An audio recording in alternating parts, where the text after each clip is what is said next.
Xarici ölkələrdən birində işləmək ya da təhsil almaq qərarına gəlmisiniz və günlərin bir günü sosial şəbəkələrdə sizi yaxından maraqlandıran elanla qarşılaşırsınız. Yüksək maaş, sərfəli şərtlər, sürətli sənədləşmə prosesi. İlk baxışdan hər şey çox cəlbedici görünsə də, araşdırmalar onu göstərir ki, son dövrlər sosial şəbəkələrdə xaricdə iş və təhsil adı altında saxta elanlara rast gəlinir. Bu elanlara inanaraq xarici ölkələrə səfər edən bəzi vətəndaşların sənədləri əllərindən alınır. Onlar məcburi əməyə, cinsi istismara məruz qalır və sonda insan alverinin qurbanına çevrilirlər. Bəs bu kimi hallardan qorunmaq üçün nə etməliyik?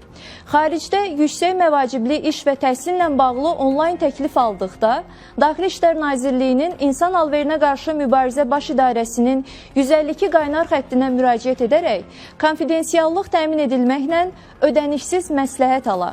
Getmək istədiyiniz ölkədə akreditasiya olunmuş Azərbaycan Respublikasının diplomatik nümayəndəliyi və ya konsulluğu ilə əlaqə saxlayıb, elanın həqiqiliyini dəqiqləşdirə, İş və təhsil təklif edən şirkətin və ya fiziki şəxsin xüsusi icazəsini, yəni lisenziyasını tələb edə və bağlanacaq əmək müqaviləsinin sürətini istəyə bilərsiniz. Ehtiyat tədbirləri bununla da bitmir.